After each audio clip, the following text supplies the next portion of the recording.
인사관리 실무, 평가제도의 법률적 리스크 최소화 방안 중 첫 번째, 인사평가의 법률적 리스크란 HR 인사이트 2015년 9월 5일 노무법인 예담의 김복수 노무사님께서 쓰신 글을 소개드립니다.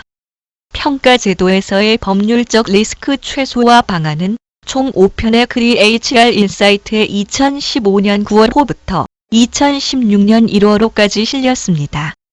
그 내용을 하나씩 소개해드리겠습니다. 1. 인사평가의 법률적 리스크는 왜 발생하는가? 과거 인사팀은 인사평가를 설계할 때 법률적 리스크를 검토하지 않았습니다. 평가제도에서 법적인 문제가 개입할 만한 것이 별로 없었기 때문이지요.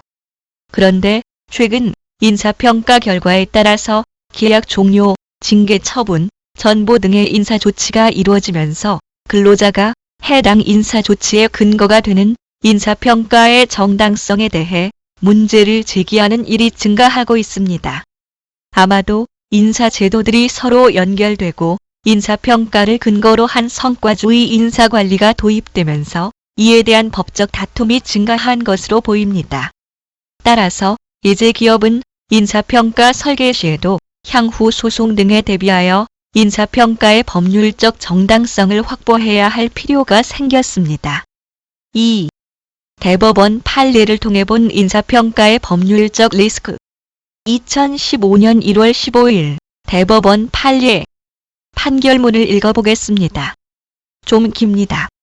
원고가 마련한 정규직 전환을 위한 기준상으로는 기간제 근로자인 부서원의 정규직 전환에 관한 근무평가는 부서장, 담당임원, 대표이사로 이어지는 3단계 평가 절차를 거치게 되어 있는데 참가인들에 대한 부서장 평가 결과 의견이 만 2년 근무자에게는 부적절한 계약직 유지임에도 담당 임원은 의결란에 아무런 기재나 표시를 하지 않은 채 서명만 하였으므로 참가인들에 대한 담당 임원의 평가가 없었다고 보아야 하고 여러 사정에 비추어 볼 때 참가인들에 대한 담당 임원의 의견 제시가 매우 중요한 상황이었는데도 그것이 없었던 평가 절차상의 잘못은 중대하다고 할 수 있으며 부서장이 법률 전문가나 인사 전문가가 아닌 등의 이유로 그 평가가 합리적이고 공정하였는지 의구심이 들 뿐만 아니라 계약직 유지라는 평가 결과 의견이 반드시 정규직 전환 대상이 아니라는 취지라고 해석할 수도 없고 이와 달리 보게 되면 사용자인 원고는 평가 결과 의견을 자신 마음대로 해석할 수 있게 되어 정규직 전환 기준과 절차는 객관성과 공정성을 상실하게 된다는 것이다. 무슨 말인지 이해가 되시나요? 그럼 다음으로는 이 판결문의 내용을 해석해 보겠습니다. 위 판례의 해석. 위 판례는 인사평가의 공정성을 판단하는 몇 가지 중요한 기준을 제시하고 있습니다. 첫째, 평가자가 평가 제도를 잘못 이해했다는 점을 지적하였습니다. 만 2년 근무자는 정규직 전환 아니면 계약 해지밖에 없죠. 그렇게 계약 종료 또는 정규직 전환 중에서 선택하여 평가해야 함에도 불구하고 적용할 수도 없는 계약직 유지라는 평가를 한 것을 말합니다. 둘째, 평가 절차상 거치도록 되어 있는 담당 임원의 의견 제시가 없다는 것을 지적하였습니다. 담당 임원이 의견을 제시하지 않고 서명만 한 것을 매우 중대한 평가 절차상 하자에 해당한다고 보았다는 점입니다. 셋째, 부서장이 법률 전문가나 인사 전문가가 아니므로 평가가 합리적이고 공정했는지 의구심이 든다는 것입니다. 부서장이 법률 전문가나 인사 전문가가 아니니까 그런 사람을 부서장으로 뽑아야 한다는 얘기라면 저야 얼마나 좋겠습니까만 그런 얘기는 아니고요. 평가자 교육 등을 강화해서 평가의 공정성을 제고하라는 의미입니다. 이런 것들을 볼 때 대부분의 기업에서 인사평가의 정당성을 인정받기 어려워지고 있으며 우리나라 기업의 인사평가 설계와 운영의 큰 변화를 요구하고 있다고 보여집니다. 이번에는 다른 판례를 하나 보겠습니다. 마찬가지로 대법원 판례입니다.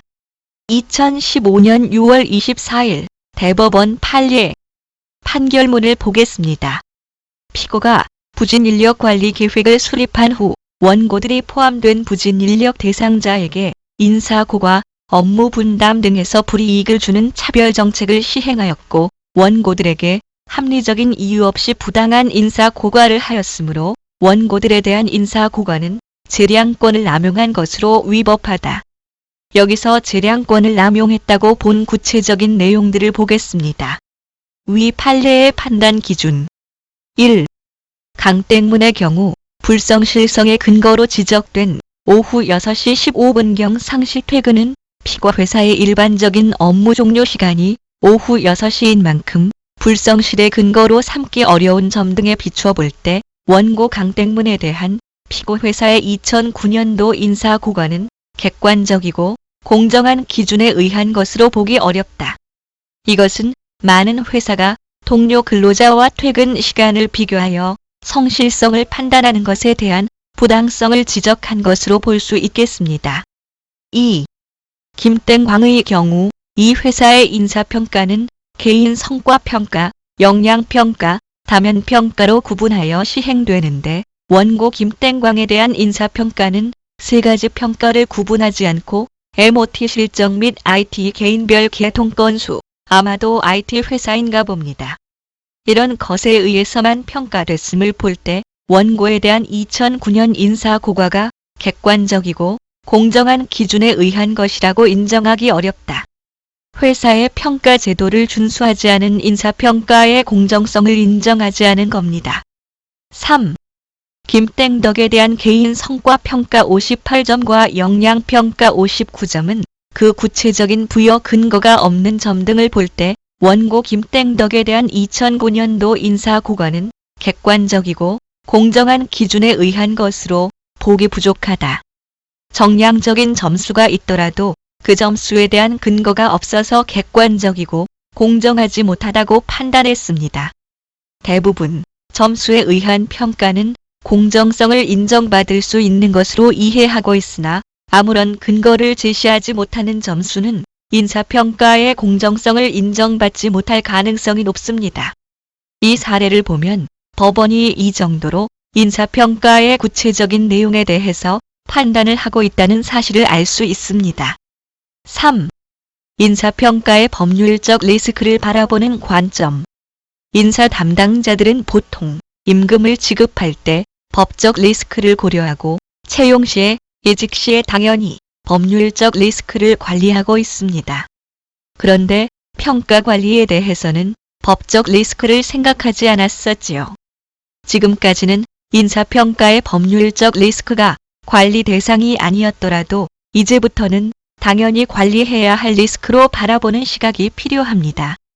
또한 인사평가의 법률적 리스크 관리가 필요하기는 하지만 단순히 법적 리스크 관리, 그러니까 법적으로 이기기 위해서 관리하는 것보다 더 중요한 것은 인사평가라는 것이 성과 관리를 위해서 하는 것이라는 것을 명심하는 것입니다. 성과 관리의 성공적 운영이 인사평가의 주목적이며 법률적 리스크 관리는 인사평가의 보조적인 목적입니다. 따라서 주객이 전도되는 일이 발생해서는 안 됩니다. 통상임금에 대해 기업들이 대응할 때 보면 법적 리스크를 피하는 것에 급급했던 것을 많이 볼 수 있었는데 그러다 보니 동기부여를 위한 임금 항목들이 모조리 사라져버려서 급여가 전혀 동기부여를 하지 못하게 된 것들을 볼 수 있었습니다.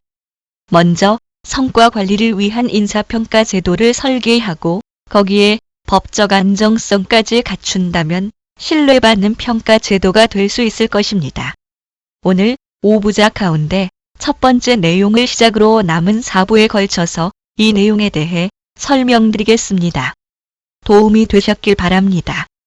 들어주셔서 고맙습니다. 2. B. Continued